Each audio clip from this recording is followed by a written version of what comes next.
ವಿದ್ಮಹೇ ವೈದ್ಯರಾಜಾಯ ಧೀಮಹಿ ತನ್ನೋ ಧನ್ವಂತರಿ ಪ್ರಚೋದಯಾತ್. ಓಂ ಧನ್ವಂತರೇ ನಮಃ. ಈರುಳ್ಳಿಯ ಹೆಸರನ್ನು ಕೇಳದವರಿಲ್ಲ, ಈರುಳ್ಳಿಯನ್ನು ಉಪಯೋಗಿಸದೇ ಇರುವಂಥವರು ಯಾರೂ ಇಲ್ಲ. ಈರುಳ್ಳಿ ಎಂದ ತಕ್ಷಣ ನಮ್ಗೆ ನೆನಪಾಗುವಂಥದ್ದು ಪ್ರತಿಯೊಬ್ಬರ ಅಜ್ಜ ಅಜ್ಜಿಯಂದಿರು. ಪ್ರತಿಯೊಬ್ಬರ ಮನೆಯಲ್ಲೂ ವಿವಿಧ ಕಾಯಿಲೆಗಳು ಬಂದಾಗ ಅಜ್ಜಿಯು ಕೊಟ್ಟಂತಹ ಈರುಳ್ಳಿ ರಸ, ಶುಂಠಿ ರಸ, ಕರಿಮೆಣಸಿನ ಉಪಯೋಗ ನೆನಪಿಗೆ ಬರ್ತದೆ. ಇಂದು ಈರುಳ್ಳಿಯ ಕೆಲವೊಂದು ಗುಣಧರ್ಮಗಳನ್ನು ತಿಳಿದುಕೊಳ್ಳೋಣ. ಈರುಳ್ಳಿ ಅಧಿಕವಾದ ಹೇರಳವಾದ ಔಷಧಿ ಗುಣಧರ್ಮಗಳನ್ನು ಹೊಂದಿದೆ. ಈರುಳ್ಳಿ ಗಿಡವು ದ್ವಿವರ್ಷಾಯು ಅಂದರೆ 2 ವರ್ಷದವರೆಗೆ ಬಾಳುವಂತಹ ಒಂದು ಔಷಧಿ ಗಿಡವಾಗಿದೆ. ಇದರ ಕಾಂಡವು ಬಿಳಿ ಹಾಗೂ ಕೆಂಪು ಬಣ್ಣದ್ದಾಗಿದ್ದು 2 ವಿಧದಲ್ಲಿ ಈರುಳ್ಳಿಯನ್ನು ವಿಂಗಡಿಸಿದ್ದಾರೆ. ಬಿಳಿ ಬಣ್ಣದ ಈರುಳ್ಳಿಯನ್ನು ಕ್ಷೀರ ಪಲಾಂಡು ಎಂದು ಕರೆದಿದ್ದಾರೆ. ಪಲಾಂಡು ಎಂದರೆ ಬೆಳ್ಳುಳ್ಳಿ. ಇದು ಬಿಳಿ ಬಣ್ಣದಲ್ಲಿರುವುದರಿಂದ ಇದಕ್ಕೆ ಕ್ಷೀರ ಪಲಾಂಡು ಎಂಬ ಹೆಸರನ್ನು ನೀಡಲಾಗಿದೆ. ಈರುಳ್ಳಿಯು ಅತಿ ತೀಕ್ಷ್ಣ ಹಾಗೂ ಉಷ್ಣ ಗುಣಗಳನ್ನು ಹೊಂದಿದೆ. ಅತಿಯಾಗಿ ತೀಕ್ಷ್ಣ ಹಾಗೂ ಉಷ್ಣ ಗುಣಗಳನ್ನು ಹೊಂದಿರುವುದರಿಂದ ಇದನ್ನು ಅತಿಯಾಗಿ ಉಪಯೋಗಿಸುವುದನ್ನು ನಿಷೇಧಿಸಲಾಗಿದೆ. ಅಲ್ಪ ಪ್ರಮಾಣದಲ್ಲಿ ನಿಯಮಿತವಾಗಿ ಉಪಯೋಗಿಸಿದರೆ ಆರೋಗ್ಯಕ್ಕೆ ಅನುಕೂಲಕರವಾಗಿರ್ತದೆ.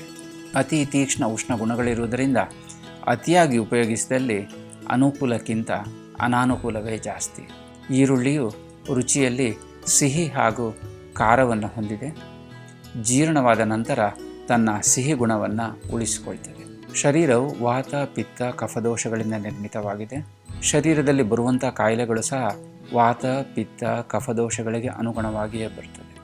ಈ ಈರುಳ್ಳಿಯು ವಾತದೋಷವನ್ನು ಶಮನಗೊಳಿಸಲು, ವಾತ ಸಂಬಂಧಿ ಕಾಯಿಲೆಗಳನ್ನು ಕಮ್ಮಿ ಮಾಡಲಿಕ್ಕೆ ಅನುಕೂಲವನ್ನು ಮಾಡ್ತದೆ.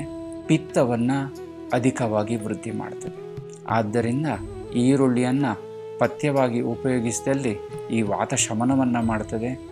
ಅಪಥ್ಯವಾಗಿ ಹೇರಳವಾಗಿ ಉಪಯೋಗಿಸಿದರೆ ಪಿತ್ತವನ್ನು ವೃದ್ಧಿ ಮಾಡ್ತದೆ. ಈರುಳ್ಳಿಯನ್ನು ಅನೇಕ ರೂಪದಲ್ಲಿ ಮನೆಮದ್ದಾಗಿ ಉಪಯೋಗಿಸಬಹುದು. ಇಂದಿನ ಒಂದು ವಾತಾವರಣದ ದೂಷಣೆಯಿಂದಾಗಿ, ಸೇವಿಸುವಂಥ ಆಹಾರ ಪದಾರ್ಥಗಳ ದೂಷಣೆಯಿಂದಾಗಿ ಜೀರ್ಣಕ್ರಿಯೆಗೆ ಸಂಬಂಧಿಸಿದಂಥ, ಶ್ವಸನ ಸಂಸ್ಥಾನಕ್ಕೆ ಸಂಬಂಧಿಸಿದಂಥ ಅನೇಕ ಕಾಯಿಲೆಗಳು ಕಂಡುಬರ್ತಾ ಇದೆ. ಡಸ್ಟ್ ಎಲರ್ಜಿ, ಏರ್ ಪೊಲ್ಯೂಷನ್ ಇವುಗಳಿಂದಾಗಿ ನೆಗಡಿ, ಕೆಮ್ಮು, ಕಫ ಹೇಳುವಂಥದ್ದು ಅತ್ಯಧಿಕವಾಗಿ ಕಂಡುಬರ್ತದೆ. ನೆಗಡಿಯ ಪ್ರಾರಂಭಿಕ ಅವಸ್ಥೆಯಲ್ಲಿಯೇ ಮನೆಮದ್ದಾಗಿ ಈರುಳ್ಳಿಯನ್ನು ಉಪಯೋಗಿಸಿದರೆ ನೆಗಡಿ ಹೇಳುವಂಥದ್ದು 1-2 ದಿನದಲ್ಲೇ ಕಮ್ಮಿ ಆಗ್ತದೆ. ನೆಗಡಿಯ ಬಗ್ಗೆ ಯಾರು ಮುಂಜಾಗ್ರತೆ ಕ್ರಮ ತೆಗೆದುಕೊಳ್ಳುವುದಿಲ್ಲವೋ ಅವರಲ್ಲಿ ನೆಗಡಿಯ ಮುಂದಿನ ಹಂತವಾಗಿ ಕೆಮ್ಮು, ಕಫ, ದಮ್ಮು ಇತ್ಯಾದಿಗಳು ಕಂಡುಬರುತ್ತದೆ. ನೆಗಡಿ, ಕೆಮ್ಮು, ಕಫಗಳಿದ್ದಾಗ ಈರುಳ್ಳಿಯ ರಸವನ್ನು ಸೇವಿಸುವುದು ಅತಿ ಅವಶ್ಯಕ. ಈರುಳ್ಳಿಯನ್ನು ಜಜ್ಜಿ ರಸವನ್ನು ತೆಗೆದು ಉಪಯೋಗಿಸಬೇಕು. ಈರುಳ್ಳಿ ರಸದ ಜೊತೆಗೆ ಹಸಿ ಶುಂಠಿ, ಇದರ ರಸವನ್ನು ಸಹ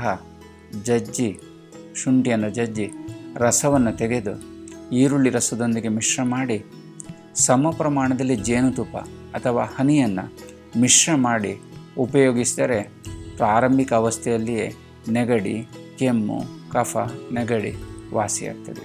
ಇದಕ್ಕಾಗಿ 1 ಚಮಚದಷ್ಟು ಈರುಳ್ಳಿ ರಸ, 1 ಚಮಚದಷ್ಟು ಶುಂಠಿ ರಸ ಹಾಗೂ 2 ಚಮಚದಷ್ಟು ಹನಿ ಅಥವಾ ಜೇನುತುಪ್ಪವನ್ನು ಮಿಶ್ರ ಮಾಡಿ ದಿನಕ್ಕೆ 3 ಸಲ ಸೇವಿಸುವುದು ಅತಿ ಅವಶ್ಯಕವಾಗಿದೆ.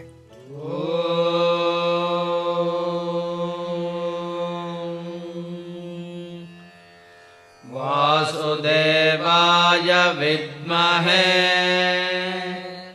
ವೈದ್ಯರಾಜಾಯ ಧೀಮಹಿ ತನ್ನೋ ಧನ್ವಂತರಿ ಪ್ರಚೋದಯಾತ್.